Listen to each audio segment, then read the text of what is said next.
अस्सलाम वालेकुम। जैसे कि आप जानते हैं कि ईरान के ऊपर अलल सुबह हमला हो चुका और इस कदर भयानक हमला था कि पासबान इनकलाब के जनरल साहब भी शहीद हो गए, चीफ ऑफ आर्मी स्टाफ बाकरी साहब भी शहीद हो गए। ये एक इतना बड़ा नुकसान है कि खुदा न ख्वास्ता अगर हमारी फ़ौज का जर्नल को कोई शहीद कर दे तो क्या इससे बड़ा नुकसान हो सकता है। ये वो नुकसान है कि वज़ीर आज़म अगर सदर भी मारा जाए तो ये नुकसान उसके सामने छोटा है। अगर एक फ़ौज का सपा-सालार ही शहीद कर दिया जाए ये तो अल्लाह का लाख लाख शुक्र है कि हमारा ईमान है शहादत पे, वरना अगर हम होते काफर तो नऊज़ बिल्लाह काफर होते तो हम तितर बितर हो जाते। लेकिन अफसोस की बात यह है कि हमारे दुश्मन तो मुत्तहिद हैं और हम शिया सुन्नी के चक्रों से नहीं निकल रहे। इसराइल और अमेरिका एक एक करके इस्लामी ममालिक को तबाह किए जा रहे हैं, जिसको जब भी ये पता चलता है कि ये मुल्क हमारे लिए मसला बन सकता है, इसमें जज्बा ईमानी है, तो उसको फ़ौरन हटा दिया जाता है। ये देखिए, ये आग, ये शोले, ये ईरान का हाल देखें कि ईरान के साथ हुई क्या। लेकिन अफसोस की बात है कि साथ के अरब ममालिक अगर वो ईरान को नहीं बख्श रहा तो उन अरब ममालिक को कैसे बख्शेगा। इससे आप अंदाज़ा लगा लें, इनको शर्म ही नहीं आती, अमेरिका को शर्म ही नहीं आती कि ज़रा ख्याल किया जाए, ऐसे तो नहीं किया जाए। और देखें, इंशाअल्लाह ऐसी कोई बात होगी तो हम आपको बताएंगे।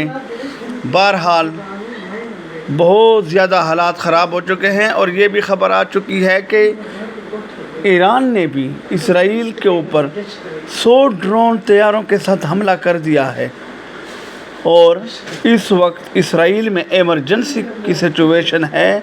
इसराइल के हालात भी ख़राब हो चुके हैं, लेकिन फ़र्क सिर्फ ये है कि इसराइल इस वक्त दुनिया का ताकतवर तरीन मुल्क है, जिसके 42 से ज़्यादा तो नेटो इत्तेहादी हैं और एक अमेरिका 22 नेटो से ज़्यादा है और वो भी उसका इत्तेहादी है।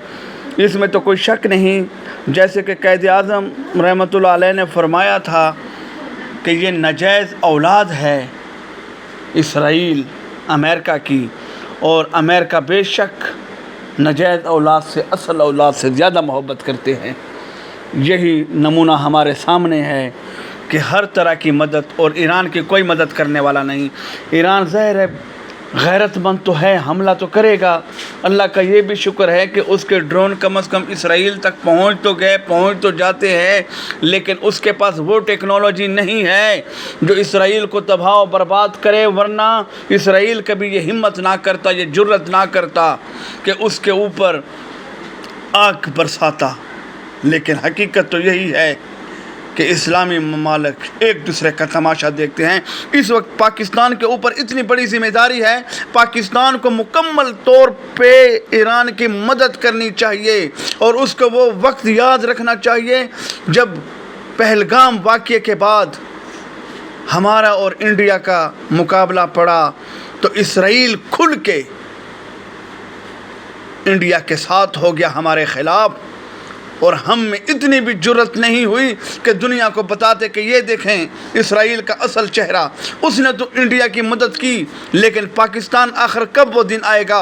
क्या पाकिस्तान, हाँ इसलिए तो कहते हैं कि मकरूज़ इंसान किसी के सामने सर नहीं उठा सकता, और अगर मुल्क ही मकरूज़ हो तो अल्लाह के बंदे, अवाम ने तो इस मुल्क को मकरूज़ नहीं किया। जिन लोगों ने मकरूज़ किया उन्हीं के साथ बुरा होना चाहिए। बुरी तो अवाम के साथ हो रही है हमेशा की तरह, लेकिन इंशाअल्लाह होश तो आएगा। उलमाए कराम कहते हैं कि असल में अहादीस शरीफ भी तो पूरी होनी हैं जो कि मुसलमानों की तबाही के बारे में कही गई हैं। इनको ये नहीं मालूम कि सऊदी अरब असल उनका निशाना है, क्योंकि यहूदी तो यही कहते हैं कि हमें मदीना से निकाला गया था और इसी तरीके से हम मदीना मुनव्वरा पे नऊज़ बिल्ला कब्ज़ा करेंगे, जैसे हमने फ़लस्तीन पे किया। وہ تو اس پورے علاقے کا کلیم کرتا ہے کہ یہ علاقہ ہے ہی ہمارا، اور سعودی عرب اس چکر میں ہے یہ شیعہ سنی، لیکن یہ عوام کو بیوقوف بنانے کے لیے یہ باتیں کی جاتی ہیں۔ اصل میں یہ کرسی کا چکر ہے، ان کو کوئی پرواہ نہیں۔ یہ دیکھیں تو بھائی، ان ممالک کے اوپر شرم ہمیں آتی ہے جو تیل کے وسائل سے تو مالا مال ہیں اور حقیقت میں وہ کچھ بھی نہیں ہیں۔ سعودی عرب کا آپ دفاع کا بجٹ اٹھا کے دیکھ لیں، آرمی بجٹ، آپ حیران و پریشان ہو جائیں گے کہ اس قدر طاقتور ملک جس نے اسلحے کے انبار لگا دیے، اگر ایک ملک ہر سال 70 ارب ڈالر کا اسلحہ خریدتا ہے تو آپ اندازہ لگا لیں کہ چند سالوں میں تو اس کے پاس انبار ہو جائیں گے۔ لیکن افسوس کہ فلسطین کی خاطر ایک گولی تک نہ چلا سکا وہ اسرائیل کے پٹھوں کا کردار ادا کیا۔ یہ نہیں چاہتے کہ فلسطین حقیقت میں کامیاب ہو، کیونکہ اگر وہ کامیاب ہوا تو کل کو ان کے لیے بھی مسئلے بنیں گے، کیونکہ لالچی انسان ہمیشہ ڈرتا ہے کہ کہیں میری کرسی ہی نہ چھین جائے، لیکن ان کو یہ نہیں پتا کہ سب کچھ تو اللہ تعالیٰ کے ہاتھ میں ہے۔ جب اللہ تعالیٰ ہی وہ کریں گے۔ اس وقت یہودی مسلمانوں پہ ہنس رہے ہیں، یہودی ہنس رہے ہیں، کھانے کھا رہے ہوں گے، خوشیاں منا رہے ہوں گے، اور ہم جمعۃ المبارک کو شہداء کو کندھے دے رہے ہوں گے۔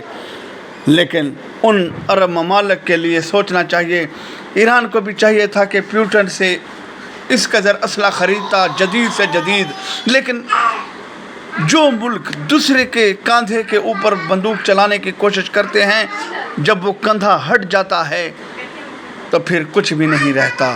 ہمیشہ ہر ملک کو اپنی جنگ خود ہی لڑنا پڑے گی، لیکن اسلام تو ایک جسم کی مانند ہے۔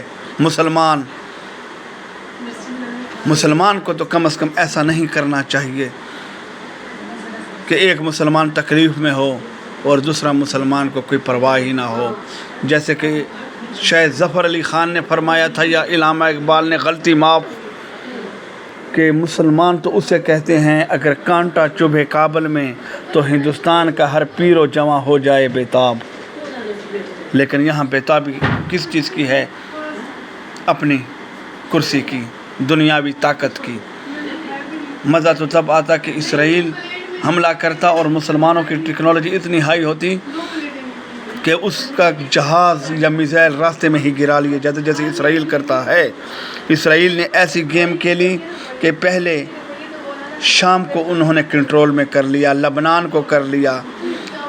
ہم لاکھ اختلاف کریں بشارت الاسد سے، وہ بھی ظالم انسان تھا، لیکن کم از کم اتنا تو تھا